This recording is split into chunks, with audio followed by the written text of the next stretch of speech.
Everyone, welcome to Anubha study facts. आज हम बात करने वाले हैं guys Eklavya model residential school का जो नोटिफिकेशन आप लोगों को पता चल गया होगा और उसके फॉर्म भी फिल हो रहे हैं।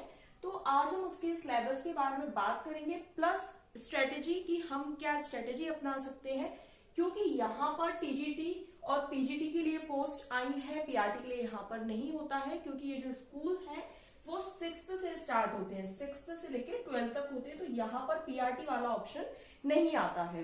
तो आज हम बात कर रहे हैं टीजीटी को लेकर और स्पेशली टीजीटी साइंस को लेकर हम यहाँ पर बात करेंगे कि कौन कौन सी बुक्स हैं जिनसे हम पढ़ सकते हैं और वो हमें इस जो हमारा एकलव्य स्कूल है उसमें हमें हेल्प कर सकती है। इस वजह से वीडियो बहुत ज्यादा लेंथी ना हो, इसलिए मैंने यहाँ पर जो आपका सिलेबस है अकॉर्डिंग जितने भी मार्क्स डिस्ट्रीब्यूशन मतलब अकॉर्डिंग टू जो भी नोटिफिकेशन आउट हुआ है उसके अकॉर्डिंग जो भी मार्क्स डिस्ट्रीब्यूशन है वो लिख लिया है कि वीडियो बहुत ज्यादा लेंथी ना हो, क्योंकि इसमें हम बुक्स के बारे में भी बात करने वाले हैं। तो चलिए वीडियो शुरू करते हैं। सबसे पहले टीजीटी आपका मैथ साइंस कोई भी सब्जेक्ट हो सकता है।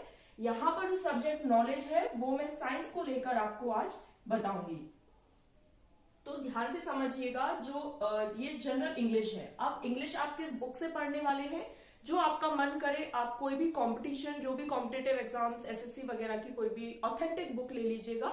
यहाँ पर कोई स्पेसिफिक बुक बताने का कोई भी औचित्य नहीं है, क्योंकि यहाँ पर जनरल इंग्लिश दिया गया है। वही आपसे पार्ट्स ऑफ स्पीच, आपके आर्टिकल, मॉडल्स और बुकैफ पूछी जाएगी, 10 मार्क्स के लिए है। तो आप किसी भी पब्लिशर्स की बुक ले सकते हैं। और भी कुछ वीडियोस हैं जो मैंने बुक्स के ऊपर बनाई, तो मैं बोलती भी हूँ कि प्लिंथ टू पैरामाउंट मुझे ठीक लगती है, तो बाद बाकी फिर आप अपने अकॉर्डिंग कोई भी एसएससी की बुक ले सकते हैं। उसके बाद हिंदी में ये भी 10 नंबर की आनी है, तो यहाँ पर आप लूसेंट या फिर आदित्य पब्लिकेशन आती है, तो कोई सी भी बुक ले सकते हैं जो आपको ठीक लगे हिंदी के लिए। बात आती है general knowledge and current affairs, तो यहाँ पर मेरा खुद का मानना है कि जब सब्जेक्ट कंसर्न इतना ज्यादा है और इतना वास्ट है, मार्क्स में भी वास्ट है प्लस सिलेबस भी वास्ट है, तो यहाँ पर हम 10 नंबर के लिए करंट अफेयर्स और जीके तो पढ़ने नहीं बैठ जाएंगे ना, क्योंकि बहुत ज्यादा टाइम भी नहीं है। और टेंटेटिव डेट तो मई के लास्ट और जून के फर्स्ट वीक में, हालांकि हो सकता है ड्यू टू कोरोना ये डिले हो जाए, लेकिन फिर भी यहाँ पर जो सब्जेक्ट कंसर्न है वो बहुत ज्यादा वास्ट रहता है। तो मैं ये एडवाइस तो बिल्कुल नहीं दूंगी कि आप 10 नंबर के लिए करंट अफेयर्स और जीके को पढ़े, क्योंकि वास्ट सिलेबस है जीके का भी, कहाँ तक पढ़ेंगे। और उसमें ये भी कंफर्म नहीं है कि भाई 10 जो नंबर के लिए आप पढ़ रहे हो उसमें कम से कम आप 8 भी ला पाओ, ये भी गारंटी नहीं रहती है। तो अगर आप पढ़ना चाहते हैं तो जनरली 2 से 3 महीने पुरानी जो करंट अफेयर्स है उसको एक बार रीड कर लीजिएगा, रटने मत बैठिएगा, केवल रीड कर लीजिएगा कि आपको ये पता चले कि हाँ इस तरीके से ये चीजें हुई है, ये काम हुए हैं। फिर बात आती है एनालिटिकल एबिलिटी, मतलब यहाँ पर ये रीजनिंग की बात हो रही है, तो रीजनिंग जरूर 15 नंबर की है, इसको नहीं छोड़ा जा सकता। तो ये किसी भी बुक से आप पढ़ सकते हैं, जो भी आपकी कॉम्पिटेटिव बुक्स है या फिर जो एसएससी के प्रीवियस ईयर की जो किरण पब्लिकेशंस की आती है वो, तो उससे आप पढ़ सकते हैं। न्यूमेरिकल एबिलिटी ये 10 मार्क्स की है, चाहे तो आप एनसीईआरटी ले सकते हैं, मतलब 6, 7, 8 की एनसीईआरटी कर सकते हैं। 10 नंबर की है तो या कोई कॉम्पिटेटिव बुक्स जो आपको ठीक लगती हो वो आप पढ़ सकते हैं। कंप्यूटर लिटरेसी के लिए भी मैं ये कहूंगी भाई 5 नंबर का है, तो जितना हो पाए आप बस एक बार रीड कर लीजिएगा। किसी भी चीज को ऐसा नहीं कि बिल्कुल रटना है या याद ही करना है, क्योंकि यहाँ पर ये जो 2 डिस्ट्रीब्यूशन है ये कुछ इस तरीके से है कि सिलेबस थोड़ा सा अच्छा खासा है और मार्क्स डिस्ट्रीब्यूशन उसके हिसाब से कम है। अगर हम इन पर ज्यादा तवज्जो दे देंगे या ज्यादा ध्यान दे देंगे तो हमारे और सब्जेक्ट्स के जो मार्क्स है वो इतना अच्छा हम उन पर अपनी कमांड या अपनी पकड़ नहीं बना पाएंगे। तो ये है कि भाई थोड़ा सा हमें स्मार्ट वर्क करना है। भाई हार्ड वर्क तो सब लोग कर रहे हैं, पता चले यहाँ पर कोई अगर जीके लेकर बैठ गया तो अब आप खुद सोच सकते हैं भाई सोशल साइंस उसका सब्जेक्ट है तो बात ही अलग है, लेकिन जिसका मैथ्स और साइंस है अगर आप जीएस लेकर बैठ रहे हो फॉर 10 मार्क्स तो क्या होगा, क्योंकि यहाँ पर जो 100 मार्क्स है वहां पर भी तो कवरिंग करनी है ना हमें। फिर टीचिंग एप्टीट्यूड और पेडागोजी पे ये 20 नंबर का है। ये बुक्स आपको सबको पता है कि भाई बहुत सारी बुक्स मैं सजेस्ट कर चुकी हूँ, एनसीईआरटी पढ़ सकते हैं, जो भी आपको ठीक लगे। कुछ चैनल्स पर भी वीडियो अपलोडेड है, उनको देखना चाहें, अपनी समझ विकसित करना चाहते हैं तो यहाँ पर ये 20 नंबर के लिए 11-12 की एनसीईआरटी सबसे बेसिक भी बोल सकते हैं, मॉडरेट भी उन्हीं को बोल सकते हैं, क्योंकि वो बेस क्लियर करते करते जैसे जैसे आप चैप्टर बढ़ते जाओगे पढ़ते जाओगे तो वहां पर आपकी अंडरस्टैंडिंग बिल्डअप हो जाएगी। 20 मार्क्स है तो किसी भी ऑनलाइन का आप ऑनलाइन से हेल्प ले सकते हैं, आप चाहे तो ऑफलाइन बुक से पढ़ सकते हैं। It completely depends on you. बात अब आ जाती है सब्जेक्ट नॉलेज की। तो सब्जेक्ट नॉलेज जो कि 100 मार्क्स का आने वाला है, उस पर थोड़ी सी चर्चा करनी है, क्योंकि बहुत से लोगों को डाउट रहता है कि भाई कहाँ तक का पढ़ना है, 100 नंबर का है तो अगर पीजी तक पढ़े कि यूजी का ही पढ़ना है या केवल 11-12 का ही पढ़ना है। तो ये जो वीडियो है ये कंप्लीटली टीजीटी साइंस के लिए है। जो भी साइंस स्टूडेंट है, साइंस बैकग्राउंड से है, जिन्होंने बीएससी बायो या बायोलॉजी से किया हुआ है, बेसिकली उनके लिए है ये वीडियो। क्योंकि मैं यहाँ पर उसी का सिलेबस बताने वाली हूँ, उसी के हिसाब से कि आपको पढ़ना कैसे है। तो सबसे पहले देखिए, एनसीईआरटी को हम सबसे ज्यादा इंपॉर्टेंस देते हैं क्योंकि ये ऑथेंटिक सोर्स होता है, सही भी है। अब एनसीईआरटी के कुछ स्लॉट्स बना लेते हैं कि भाई बहुत ज्यादा टाइम भी वेस्ट ना हो, प्लस हमारा बेसिक से लेकर हम मॉडरेट और मॉडरेट से हम हाई लेवल तक जा पाए। तो स्लॉट्स कुछ ऐसे रहेंगे, 6th, 7th और 8th का एक स्लॉट रहेगा, क्योंकि ये बिल्कुल बेसिक है। ठीक, ये हमारी बिल्कुल बेसिक्स के अंतर्गत आ जाती है। फिर उसके बाद दूसरा स्लॉट है 9th और 10th का, फिर है 11th और 12th का। ठीक, ये जाता है हमारा मॉडरेट का और ये जाता है हायर लेवल का। ठीक, अब कैसे क्या करना है, तो सबसे पहले 6th, 7th, 8th की जो एनसीईआरटी अगर आपने पहली बार पढ़ रहे हो, थोड़ा सा अच्छे से पढ़ लेना। अगर आप उसको 2 से 3 बार पहले, क्योंकि और भी भाई आपका जो साइंस सब्जेक्ट रहा है, आपने कोई भी एग्जाम दिया होगा तो वहां तो पढ़ी होगी, तो इसको कोशिश करना कि कम से कम 4 से 5 दिन में, ये वैसे 4 से 5 दिन बहुत है 6th, 7th, 8th के एनसीईआरटी के, क्योंकि इतना ज्यादा डीप नहीं दिया गया है। तो 4 से 5 दिन में कोशिश करना कि 6th, 7th, 8th की एनसीईआरटी आप कंप्लीट कर लो, कैसे भी करके। चाहे आप उसके नोट्स बनाना चाहो या फिर उस बुक पर ही हाईलाइट करना चाहो, इट्स योर चॉइस, जैसा भी आप करना चाहो। 9th और 10th थोड़ा सा मॉडरेट है। मॉडरेट क्यों है, क्योंकि यहां पर बायो पोर्शन भी आता है, फिजिक्स पोर्शन भी आता है और केमिस्ट्री पोर्शन भी आता है। अब कैसे करना है, तो देखो 9th और 10th की तो बिल्कुल भी नहीं छोड़नी है। कोई भी बुक, कोई भी चैप्टर हो, चाहे वो फिजिक्स का हो, चाहे केमिस्ट्री और चाहे बायोलॉजी। क्योंकि क्या होता है, हम जो बायोलॉजी के स्टूडेंट्स होते हैं उनकी फिजिक्स कंपैरेटिवली थोड़ी सी, कंपैरेटिवली बोल रही हूँ, थोड़ी सी वीक होती है, तो हम ये बोलते हैं चलो इस पार्ट को स्किप कर दें।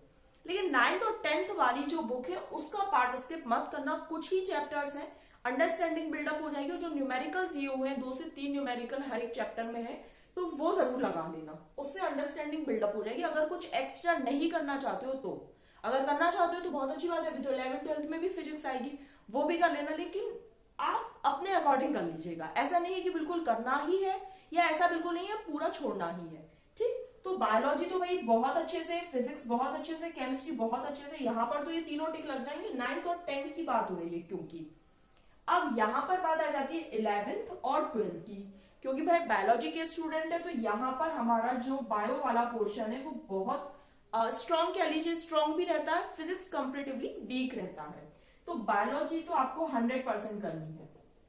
अब 100% कैसे करनी है, तो एनसीईआरटी पढ़ने के अलावा कोई भी ऐसी बुक हो जो आपके पास, जो मेडिकल वगैरह की जो ऑब्जेक्टिव्स आते हैं वो हो, तो बहुत ही अच्छी बात है। उससे क्या होगा, जो उसके एमसीक्यूज रहेंगे ना, उससे आपकी समझ विकसित होती चली जाएगी कि कहां पर आप गैप कर रहे हो, कौन सा पोर्शन आपका अच्छा है, आपको जेनेटिक्स अच्छे से समझ आ रही है, या आपको इकोलॉजी में प्रॉब्लम आ रही है, या फिर प्लांट फिजियोलॉजी में प्रॉब्लम आ रही है, या फिर एनिमल फिजियोलॉजी में, मतलब जहां पर भी आपको लगे कि हाँ ये पोर्शन आपका कमजोर है, वो कैसे पता चलता है, वो पता चलता है जब तक हम एमसीक्यूज नहीं लगाते, हमें ये बात पता ही नहीं चलेगी कि हमारा कौन सा पोर्शन अच्छा है और कौन सा वीक है। तो इसके लिए कोई भी ऑथेंटिक बुक जो आपको ठीक लगती हो, क्योंकि यहाँ एक बुक को बताना मतलब ऐसा लगता है कि कोई स्पॉन्सर वीडियो और पब्लिशर्स के नेम बताए जा रहे हैं, तो जो आपको ठीक लगे बस ये समझ लेना। कोई भी मेडिकल की जो एंट्रेंस होता है नीट वगैरह के लिए, अगर उसकी कोई हमें बायोलॉजी की ऑब्जेक्टिव बुक मिल जाए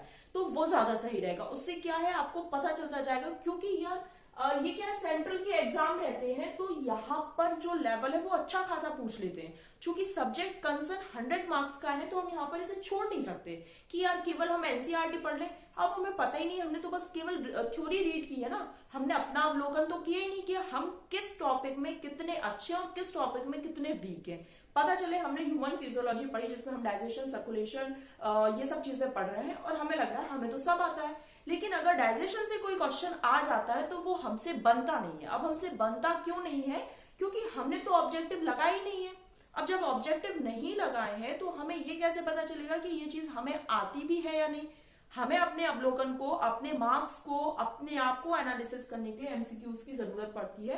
तो कोई भी बुक हो आप नेट पर सर्च कर सकते हैं, ऑफलाइन पढ़ सकते हैं, जो भी आपको ठीक लगे। बस बायोलॉजी करना पूरा 100%, बायोलॉजी या फिर जो सब्जेक्ट आप करना चाहो। इसमें देखो फिजिक्स भी आएगा और केमिस्ट्री भी आएगा, ठीक। तो जो आप पूरा करना चाहो इन तीनों में से, मैं ये नहीं कह रही कि बायोलॉजी की स्टूडेंट हो तो फिजिक्स वीक होगी ही होगी, मैं ये बोलूं कंपैरेटिवली थोड़ा सा इंटरेस्ट कम हो जाता है। और फिर चूंकि हम अपने ग्रेजुएशन में फिजिक्स को बिल्कुल स्किप कर चुके होते हैं, भाई हमने बॉटनी, जूलॉजी, केमिस्ट्री से किया होता है अपना ग्रेजुएशन, तो मेरा ये मानना रहता है कि भाई फिजिक्स चूंकि छूट चुकी है तो वो कंपैरेटिवली वीक हो जाते हैं उसमें। बट हाँ, कोई भी इन तीनों में एक चीज पूरा 100% कर लेना। फिर जैसे केमिस्ट्री, सपोज मैं ये समझती हूँ कि जो बायोलॉजी स्टूडेंट है केमिस्ट्री उनका ठीक ठाक होता है, बहुत ज्यादा वीक भी नहीं होता तो बहुत ज्यादा स्ट्रॉन्ग भी नहीं होता, तो इसको 50% करना। रिमेंबर दिस थिंग, छोड़ना कुछ नहीं है। और फिजिक्स में आप चाहो तो केवल जो थोड़े से यहाँ पर जो टॉपिक्स थे जैसे फोर्स वगैरह था, मैग्नेटिक वगैरह था, तो यहाँ के जो कुछ टॉपिक्स हैं उनको लेकर यहाँ पर आप 10% भी अपनी तैयारी कर लेंगे तो बहुत रहेगा आई थिंक। क्यों? क्योंकि सिलेबस इतना ज्यादा वास्ट है, पूरा हो नहीं पाएगा टाइम के अकॉर्डिंग, क्योंकि टाइम भी तो इतना होना चाहिए। तो बिल्कुल छोड़ो मत। फिजिक्स इसलिए नहीं छोड़ रहे हैं क्योंकि हमने 9th और 10th में बहुत अच्छे से कवर कर ली, भाई उसके न्यूमेरिकल्स जो चैप्टर्स में दिए वो कर ली, प्लस उसकी थ्योरी अच्छे से कर ली। बायोलॉजी हमने पूरा 100% कर लिया, और केमिस्ट्री हम एवरेज बना के चल रहे हैं कि बहुत ज्यादा भी नहीं कर रहे हैं तो बिल्कुल छोड़ भी नहीं रहे हैं। ऐसी अगर सब चीजें करते जाएंगे तो ठीक रहेगा। भाई ये एनसीईआरटी की बात हो गई। अब हमें कुछ और करना है, तो सबसे पहले ये बात ध्यान रखो कि ज्यादा बुक्स के पीछे मत जाना। यहां पर लोगों को ये लगता है कि बुक्स जितनी ज्यादा हमारे पास या जितना ज्यादा मटेरियल हमारे पास होगा हम उतने अच्छे से चीजों को अचीव कर लेंगे। ऐसा नहीं है। देखो यहाँ पर आपने 6th, 7th, 8th की जो एनसीईआरटी है वो 4 से 5 दिन में, अब यहाँ पर हम डेज की थोड़ा सा डेज देख लेते हैं कि भाई कितने कितने दिन लग सकते हैं कि हमारी जो प्रिपरेशन है वो अच्छे से हो जाए। यहाँ पर देखो कि भाई कितने दिन हम लगाएं कि जो प्रिपरेशन है वो अच्छे से हो जाए। तो 6th, 7th और 8th में लग गए हमें सपोज 5 दिन, आई थिंक 6 मान लेते हैं भाई, 2-2 दिन करके ले लेते हैं तो 6 डेज ले लेते हैं, ठीक। वैसे कम लग रहे होंगे बट आप जब पढ़ोगे ना तो आपको लगेगा कि हाँ यार बहुत ज्यादा ऐसा नहीं है। और नोट्स अगर बनाओ तो बहुत अच्छी बात है, प्लस अगर 2 दिन नोट्स को देना चाहो तो दे सकते हो, ठीक। फिर हम बात आ जाती है 9th की। तो 9th में चूंकि अब हमें तीनों पढ़ना है, मतलब तीनों इन सेंस फिजिक्स, केमिस्ट्री और बायोलॉजी भी देखनी है, तो यहाँ पर एक बुक को कंप्लीट करने में आप 5 से 7 दिन ले सकते हो, प्लस आपके भाई नोट्स के 2 से 3 दिन नोट्स के। फिर 10th, अब चूंकि 9th में हमारा एक अब धीरे धीरे क्या है तो पढ़ने की रिदम बन जाती है। और ध्यान रखना जब पढ़ने की रिदम बनती जाएगी तो जो स्टार्टिंग के डेज ज्यादा लग रहे थे वो धीरे धीरे कम होते जाएंगे, भले ही सिलेबस बढ़ता जाए, लेकिन जब आपकी एक रिदम बन जाएगी ना तो आप खुद से, मतलब यहाँ पर आप मिनिमम 5 से 6 घंटे भी अगर एक दिन में दे रहे हो तो धीरे धीरे धीरे रिदम बन जाएगी और वो कब 7 से 8 घंटे में पहुंच जाएगी आपको पता भी नहीं लगेगा। तो यहाँ पर आप 2 से 3 घंटे दीजिए, यहां से आप 5 से 6 घंटे अपने आप कर लेंगे। आप यकीन मानिए खुद से कर लेंगे आपका जैसे ही इंटरेस्ट बढ़ता जाएगा। और लगभग एक वीक अगर आप अच्छे से पढ़ लेते हैं, या तो एक वीक आप बहुत अच्छे से पढ़ लेते हैं तो रिदम बन जाता है, या फिर एक वीक आप बिल्कुल पढ़ाई बंद कर दीजिए, आपका रिदम टूट जाएगा। तो ये थोड़ा सा ध्यान में देते चलिएगा। 5 से 7 दिन लगा दिए। 10th की में भी लगभग 7 से 8 दिन लगेंगे बस, और उसके बाद 2 से 3 दिन नोट्स में, क्योंकि अब नोट्स की भी आदत हो जाएगी धीरे धीरे आपको बनाने की। फिर उसके बाद हम 11th की बायोलॉजी की बात कर लेते हैं। 11th बायोलॉजी पोर्शन में अप्रोक्स ऐसा समझिए कि 8 से 9 दिन बहुत है, 8 से 9 दिन बहुत हैं, और प्लस 4 दिन नोट्स मेकिंग के बहुत हैं, क्योंकि आप पढ़ते जाएंगे ना उस चीज को तो आई थिंक 4 दिन नोट्स मेकिंग के अलग से तो नहीं देना चाहिए कि भाई फिर हैबिचुअल हो जाते हैं, जो जो पढ़ते जाते हैं पहले एक एक चैप्टर पढ़ो फिर उसके नोट्स बनाओ। ऐसे नहीं पहले पूरी बुक पढ़ लो फिर नोट्स बनाओ, एक चैप्टर पूरा रीड करो फिर उसके नोट्स बनाओ, फिर जब सेकंड चैप्टर पढ़ो तो फर्स्ट का रिवीजन करो फिर सेकंड पढ़ो। कुछ इस तरीके से रिदम बनाओगे तो बहुत सही रहेगा। फिर उसके बाद ट्वेल्थ बायोलॉजी में लगभग आप 10 दिन ले लीजिए और इसके नोट्स को और कम दिन कर देते हैं हम। 3 दिन में हमें कैसे भी करके नोट्स बनाने हैं, क्योंकि देखो जैसे जैसे हम अपने आवर्स बढ़ाएंगे क्या होगा भाई, टाइम भी तो हमें देखना है ना कि हमारे पास कितने दिन है। तो लगभग 6 दिन, 6 2 8 समझ लेते हैं यहाँ पर, 8 7 15 यहाँ पर हम 2 ले लेते हैं 17, यहाँ पर 25 25 3 28, यहाँ पर सपोज ऑल एवरेज हम इसको 10 समझ लेते हैं, 38 42 और 52, अप्रोक्स 60 डेज लगेंगे आपको यहाँ पर अपना ये चीज कंप्लीट करने में। क्योंकि अभी हमें डेट टेंटेटिव है, एक्चुअल डेट अभी हमें पता नहीं है, तो ऐसा मान के चल सकते हैं। ये देखिए ये जो डेज है ये सब आपके ऊपर ही वेरिएबल है। स्पीड अच्छी होगी आप बहुत ज्यादा जल्दी कर लेंगे, क्योंकि मैं चूंकि इसलिए थोड़े से इन डेज को कर रही हूँ क्योंकि और सब्जेक्ट्स भी हमें साइमल्टेनियसली करने हैं।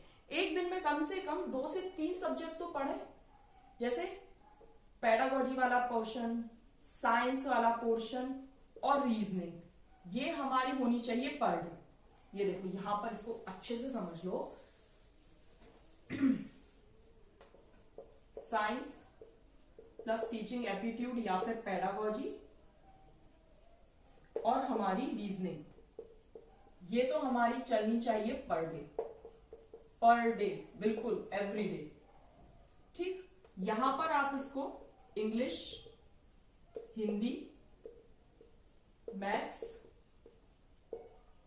कंप्यूटर, करंट अफेयर्स, इसको हम ऑल्टरनेटिव डेज में ले सकते हैं। ठीक, तो यहां पर गाइज एकलव्य जो मॉडल स्कूल है उनकी जो एक स्ट्रेटेजी है साइंस सब्जेक्ट्स को लेकर वो यहाँ पर क्लियर हो गई। नेक्स्ट जो वीडियो रहेगी नेक्स्ट टॉपिक पर बनाएंगे। आप मुझे कमेंट कर कर बताइएगा कि कौन कौन स्टूडेंट्स हैं जो इस एग्जाम की तैयारी कर रहे हैं, ताकि साइंस से लेकर मतलब अगर आप साइंस स्ट्रीम से हैं तो मैं कोशिश करूंगी कि कुछ मटेरियल इस चैनल के थ्रू आपको प्रोवाइड करा सकूं। तो please let me know in comment section, आप मुझे बताइए कि हाँ आप लोग प्रिपरेशन कर रहे हैं। आई होप आपको ये जो स्ट्रेटेजी है, ये जिस तरीके से आपको पढ़ना चाहिए, कितने डेज आपको डिवाइड करना चाहिए, आपको पसंद आया हो। पसंद आए तो लाइक शेयर सब्सक्राइब कीजिएगा और बेल आइकन प्रेस कर लीजिएगा ताकि नोटिफिकेशंस मिलते रहे आपको। नोटिफिकेशन का थोड़ा सा इशू रहता है क्योंकि जब भी न्यू वीडियो अपलोड होगी तो उसका नोटिफिकेशन आप लोगों के पास पहुंच जाया करेगा। चलिए, थैंक्स फॉर वॉचिंग दिस।